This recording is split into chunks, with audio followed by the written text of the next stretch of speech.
दोस्तों स्वागत है आप सभी का एक नए दिन से लो में, टोगो देश की कैपिटल से। अभी मैं आया था यहाँ की एक वुडू मार्केट, पूरी दुनिया की सबसे बड़ी काले जादू, ब्लैक मैजिक या वुडू मार्केट, कुछ भी आप उसे कह लो। उस मार्केट में मैं आया था, उसकी मैंने वीडियो बनाई और उस वीडियो को मैंने एंड कर दिया। थोड़ा सा मैंने सोचा लोमे का आपको और पार्ट दिखा दूं। टोगो काफी छोटा देश है जैसा आप समझ ही होगे, और लोमे जो इनकी कैपिटल सिटी है उसकी सिटी की पॉपुलेशन की बात करें तो वो है लगभग 1.5 मिलियन यानी कि 15 लाख। सिर्फ सिटी की बात कर रहा हूँ, हालांकि बहुत स्ट्रेच्ड है ये। जैसा ही मैं घाना से बॉर्डर क्रॉस करके टोगो में एंटर करा था तो वहीं पे लोमे स्टार्ट हो जाती है और बॉर्डर से 3-4 मिनट ही दूर है ये शहर।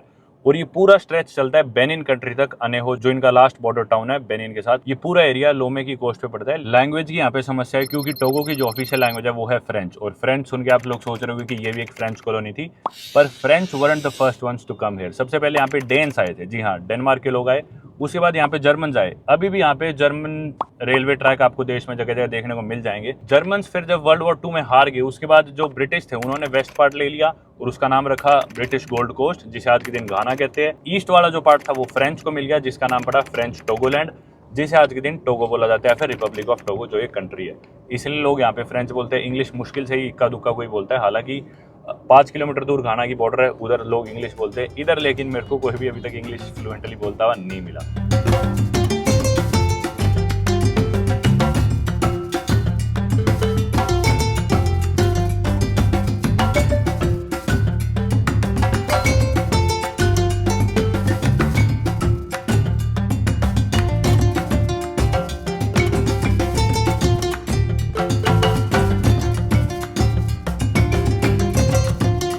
आप लोग सोच रहे होंगे कि अभी तो मैं कह रहा था कि टोगो दुनिया की सबसे कम डेवलप्ड कंट्रीज में से एक है, लेकिन ये बड़ी बड़ी बिल्डिंग्स और इतने बड़े बड़े बैंक्स यहाँ पे क्या कर रहे हैं। तो इंटरेस्टिंगली आपको मैं एक बात बताऊं कि जो इकोवास है, economic community of west African states, उसके जो हेडक्वार्टर्स है वो लोमे में है। जी हाँ, टोगो की कैपिटल लोमे में। और लोमे एक ट्रेड फ्री जोन है इन वेस्ट अफ्रीकन कंट्रीज के लिए, जो इन्होंने एक अपनी कम्युनिटी बना रखी है। इकोवास क्या है बेसिकली, ये जितनी भी कंट्रीज है वेस्ट अफ्रीका की, इन्होंने अपना एक ग्रुप बनाया, एक कम्युनिटी बनाई ताकि आसानी से ट्रेड कर सके, क्योंकि हर कंट्री के पास पोर्ट नहीं होता, और पोर्ट होता है तो इंफ्रास्ट्रक्चर नहीं होता अच्छे से शिपमेंट लाने का और ले जाने का। तो ये डिसाइड हुआ कि भी लोमे में हेडक्वार्टर बनाते हैं और लोमे के पोर्ट को as the main port use किया जाएगा। और इसी की वजह से लोमे का जो पोर्ट है वो पूरे वेस्ट अफ्रीका का बिजिएस्ट पोर्ट है। जी आप लोग शायद सोच रहे हो कि इसके बराबर में नाइजीरिया, और नाइजीरिया की तो पॉपुलेशन टोगो से 25 गुना है लगभग, और अफ्रीका की 15% पॉपुलेशन नाइजीरिया में ही है।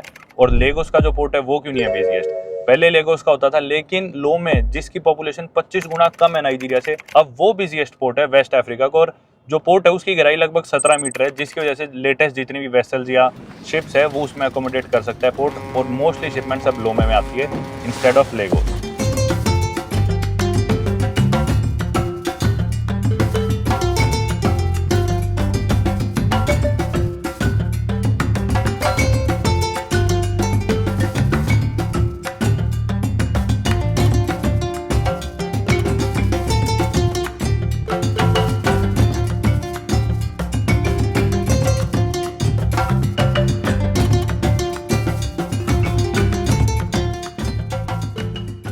जैसे ही मैं आप लोगों से बात करता, मेरे बराबर में एक बाइक आया। बाइक पे छोटा सा बाइक था, मैंने गिना एक बच्चा, दूसरा बच्चा, तीसरा बच्चा, फिर उस बच्चे का शायद फादर, फिर उसके पीछे एक और बच्चा, फिर उसके पीछे एक और आदमी। शायद 6 जने थे उस बाइक पे भाई, पता नहीं कैसे बैठे थे। बच्चे थे खैर, हालांकि 6 में से 4 बच्चे थे, पर भाई पता नहीं कैसे फिट कर रखे थे। तो यही कारण था जैसा मैंने बताया, क्योंकि इकोवास का हेडक्वार्टर यहाँ पे आगे मेन पोर्ट लोमे हो गया वेस्ट अफ्रीका का, उसकी वजह से यहाँ पे इन्वेस्टमेंट्स काफी होने लगी। तो बैंक्स वगैरह आमतौर पर काफी देखने में मिलते हैं और इन चीज़ों को लेके काफ़ी इन्वेस्टमेंट्स हुई है या डेवलपमेंट हुई है। पर आम इंसान की बात करें तो मोस्टली आपको गरीबी बहुत ज़्यादा देखने को मिलेगी। टैक्सी की यहाँ पे ऐप चलती है दरअसल गोजेम करके, लेकिन वो ऐप पे तभी रजिस्टर होगा जब आपके पास यहाँ का लोकल सिम कार्ड है, जो कि मेरे पास नहीं है। तो मैंने होटल वालों की मदद ली, मेरे पास फ़िलहाल इंटरनेट सिम कार्ड कुछ भी नहीं है। तो उस ऐप के थ्रू मैं यहाँ पर आया था टैक्सी लेके। मेरे होटल से, जो कि 20 मिनट का रास्ता है, 3000 सेफ़ा मेरे लगे थे, जो कि अपने इंडिया के 410 रुपये बने शायद। यार कमाल की बात है, लोग फॉलो कर रहे हैं ट्रैफिक रूल्स। मतलब एक तरफ हमारी वाली लेन खाली थी, लोग ओवरटेक करके, लेकिन इस लेन में लेके नहीं आ रहे थे क्योंकि उस साइड भीड़ लगी हुई थी लेफ्ट साइड वाली। अच्छी बात है यार ये तो। चलो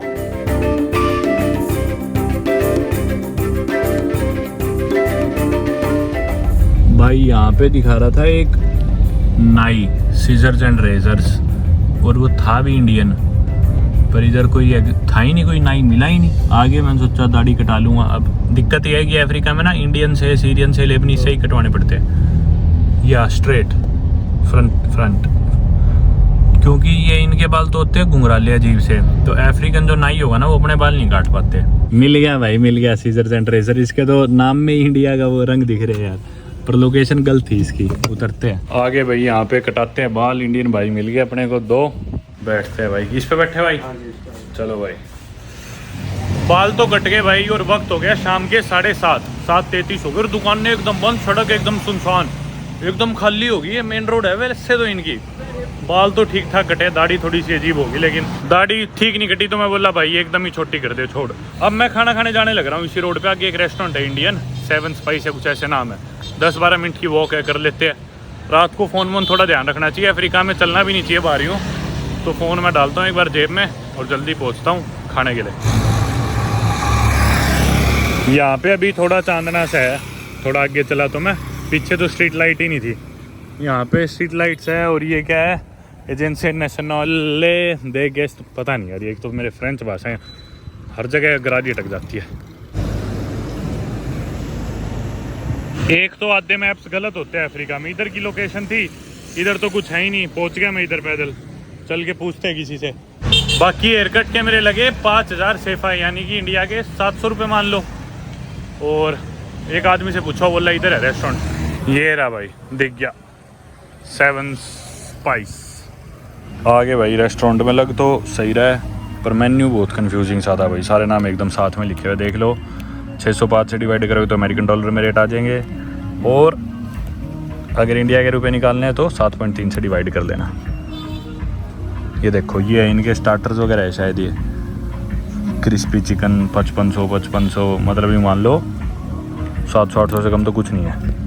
मैंने मंगाया भाई मेन कोर्स चिकन, ये इंग्लिश और फ्रेंच दोनों में लिखा है। मुर्ग मक्खन वाला यानी कि बटर चिकन 5500 का, 750-800 का शायद। साथ में मंगाई मैंने एक गार्लिक नान। आज नान खाने का मन कर गया तो आज नान मंगा ली और एक लस्सी मंगा ली, मैंगो लस्सी थी शायद। ये रेट्स है भाई, थोड़ा आपको आइडिया हो जाए। रोटी है जैसे तवा रोटी 500 की, यानी कि 70 रुपये की। ये आ गया भाई खाना मेरा, बटर चिकन और वोरी गार्लिक नान रोटी, और ये लस्सी साथ में मंगा लिया पानी। जल्दी से खाते हैं, भूख बहुत लग रही है। चलो भाई, खाना मैंने थोड़ा सा पैक भी करा लिया अपना, गाड़ी वाला बाहर ही होगा शायद, यही है सालिसू। Oh let's go.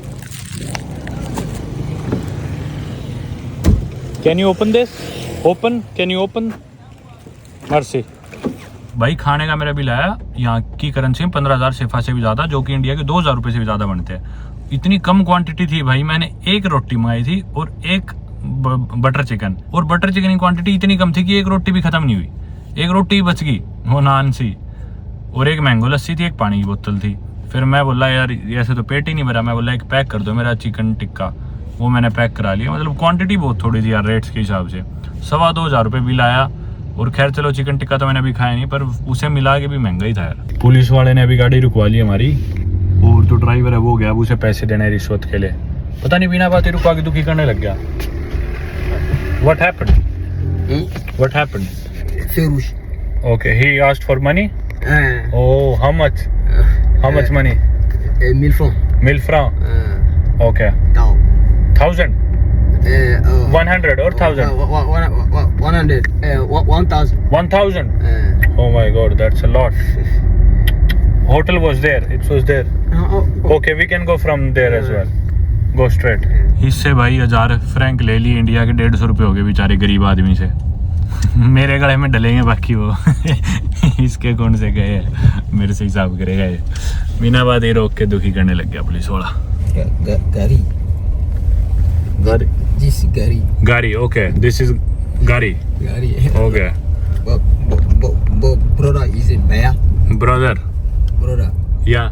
Bhaiya. How do you know? Oh, this is Gadi. Brother is Bhaiya. How do you know that? This is Gary. Oh, that's what you were saying. You know Hindi. Brother is Bhai. Bhaiya. Bhaiya. This is Gadi. Gary. मुझे लगा ये कह रहे इलाके का नाम गाड़ी है। मैं ना ये बोला ना मैं तो गाड़ी कह रहा हूँ। Wow, you are very fluent. बेचारा शरीफ है यार भाई। यहाँ पे भाई मेरे सीधे हाथ को है एम्बेसी यमन की, आप लोग सोच रहे हो कि मैं इधर किस लिए आने लग रहा हूँ, इधर से तो मैं चला ही था। इधर दरअसल जो मेरा दोस्त है बाबकेन बेल्जियम से, वो अपनी शर्ट भूल गया था होटल में। बोल रहा था भाई वो मेरी बहुत पसंदीदा शर्ट है, प्लीज़ टोगो जाए तो मेरे होटल में जिसमें मैं रुका था मेरी वो शर्ट ले आइयो। तो इधर उसका होटल था, इधर मुड़ के अब उसके होटल जाने लग रहे हैं हम। मतलब इधर वो रुका था आज से 5-6 दिन पहले, और फिर वो वक्त गाना आ गया था, वापस शर्ट ही भूल गया था। लोकेशन होटल की यही है मेरे ख्याल आगे। अब जाके मैं पता करता हूँ अंदर। ये इनका रेस्टोरेंट और यहीं पे इनके कमरे भी है जिधर वो रुका था। मैं जैसे बता भी रहा था कि यहाँ पे बार्स वगैरह बहुत है, टोगो में जगह जगह बार्स है, बहुत ज़्यादा बार्स है। हालांकि इस्लाम को फॉलो करती है इनकी 1/5 पॉपुलेशन, लेकिन मुस्लिम्स भी क्रिश्चियन भी बहुत दारू पीते हैं। आ गई भाई शर्ट बाबकेन। चलो भाई काम हो गया। एक नए दिन में आप सभी का स्वागत है। सुबह के बजे 10 और मैं जाने लग रहा हूँ पास में ही एक जिम में, क्योंकि कल रात को अपन बहुत लेट हो गए थे, जिस वजह से मैं जिम नहीं जा पाया था। हो सकता है आज अपन बॉर्डर क्रॉस करके बेनिन, जो कि एक और देश है टोगो के ईस्ट में, उधर चले जाए। लेकिन एक बार पहले जिम में चल के एक्सरसाइज करते हैं और वापस होटल में आके फिर सोचते हैं। इधर लेफ्ट में दिखा रहे एक लोकेशन जिम की, ये बिल्डिंग सी है, हो सकता है शायद यही हो जिम, लग तो रहा है। शायद अंदर मशीनें पड़ी हो इसके।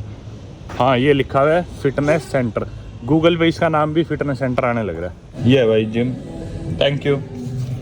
रेट देख लो, एक दिन के 3000 सेफ है, यानी कि 400 रुपये मान लो इंडिया के एक दिन के। महंगा है यार इस हिसाब से तो, मतलब ये देश उतना ज़्यादा महंगा नहीं था अभी तक, पर जैसा मैंने आपको बताया अफ्रीका में थोड़ी भी लग्जरी अफोर्ड करनी है तो महंगी पड़ जाती है।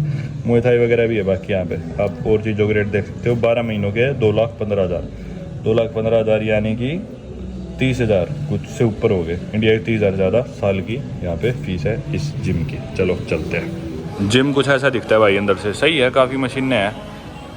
मैं आज करूँगा चेस्ट और ट्राइसेप पुश वर्कआउट करूँगा बेसिकली, जिसमें चेस्ट शोल्डर्स ट्राइसेप्स ये सब आ जाएगा। ये चीज़ बढ़िया है। बाकी सैनिटाइजर और टिश्यूज़ वगैरह रखे हैं, साफ़ सफाई तो है। जिम में एक गोरा भी आया करने होगी भाई। एक्सरसाइज वर्कआउट हो गया अपना पूरा, और कई देर लगा दी, 12 करीब बच गए। जिम खाली सही था, मज़ा आया एक्सरसाइज करके, ज़्यादा भीड़ भी नहीं थी क्योंकि अभी सुबह का टाइम है, लोग काम पे गए होंगे।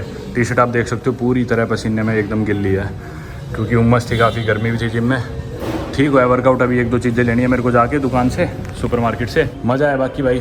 चलो चलते हैं, बैग उठाते हैं। अलविदा टोगो के जिम। टैक्सी ले ली भाई मैंने। मने भाई मेरे को जाना था सिर्फ 2 किलोमीटर दूर, 5 मिनट का सफ़र था। मैं बोला भाई 800 दूंगा, टैक्सी ली मैंने, बोला ना 1000 हो गए इंडिया के 140 रुपये। मैं यार 5 मिनट का सफ़र है, 140 रुपये किस बात के, मानना नहीं भाई। पर मैं चल, फिर लेट भी हो रहा था।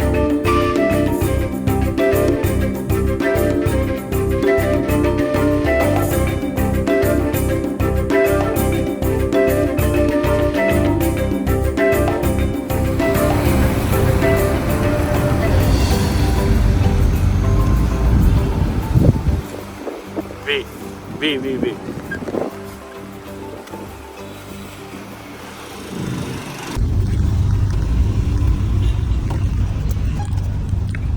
मर्सी।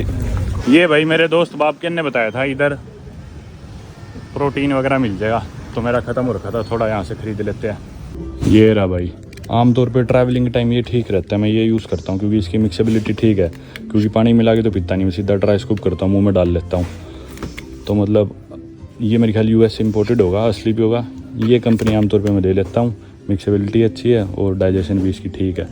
ये भी मैंने यूज़ करी है, ये भी अच्छी है, पर इसकी मसल टेक की मिक्सेबिलिटी इतनी अच्छी नहीं है, तो ऑन सही रहता है ट्रैवलिंग के टाइम पे।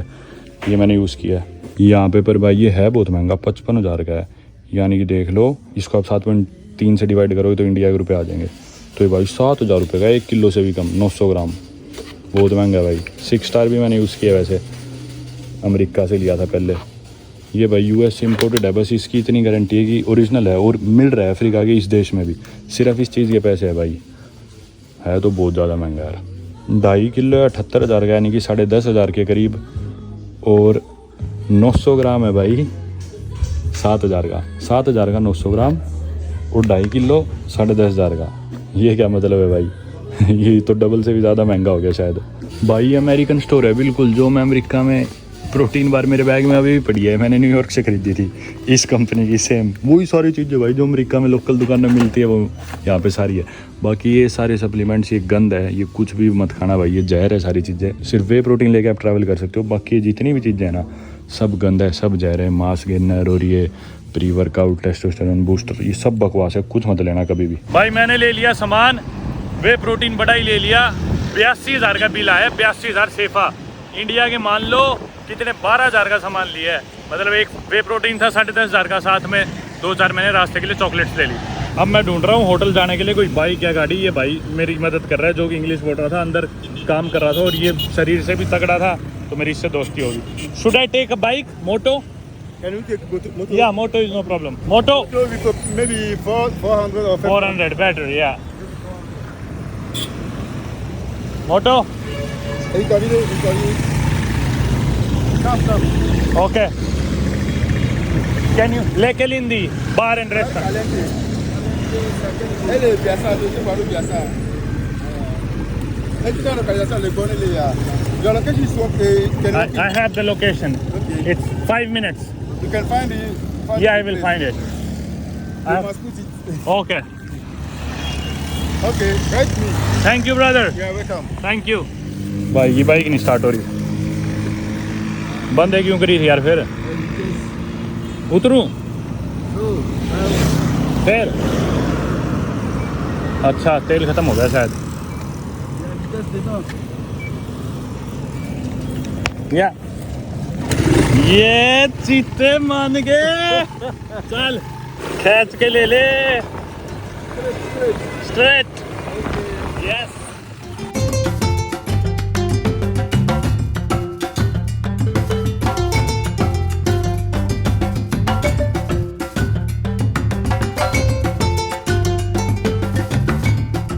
होटल के नज़दीक आके भाई, इधर वन वे है, बाइक वरना घुमा के लानी थी, तो मैं बोला यहीं रोक दें, पैदल चला दूँगा। हाउ मच कुम्बियान?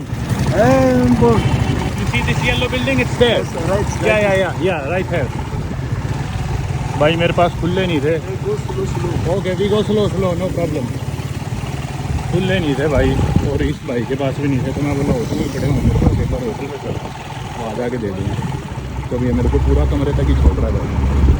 You take the next right.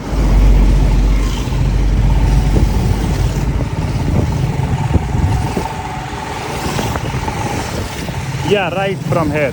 Right. Yeah. This is my hotel. This gate. I will bring change. You can stop here. Just 1 minute. Brother, thank you so much. Okay. Goodbye. Goodbye. ले आया भाई मैं सामान, जैसा मैंने बताया। वे protein छोटी packaging चाहिए थी मुझे, पर वो बहुत महंगी थी, तो मैंने वो फिर बड़े वाला ही ले लिया कट्टा। मैंने सोचा कोई नहीं, सस्ता पटा, और आगे मिले ना मिले, अफ्रीका में पता नहीं कितने दिन रहना पड़ जाए, आगे पता नहीं कहाँ जाना पड़ जाए, ले ही लेते हैं, ढो लेंगे, बैग मेरा खाली पड़ा ही है। तो मैंने ले लिया भाई 2.5 किलो वाला वे प्रोटीन, जो कि इंडिया के 10,500 का था ओन का। यही सेम मेरे को US में मिलता था, मेरे ख्याल 5,500 रुपये का मेरे ख्याल से। डबल रेट पड़ा है, पर एटलीस्ट उससे तो सही है। वो तो 6-7 गुना महंगा था वो जो 1 किलो वाली पैकिंग थी। चेकआउट का टाइम था सुबह 11 बजे, अभी वक्त हो गया दोपहर के 1:15। जल्दी से नहाता हूँ और निकलते हैं भाई।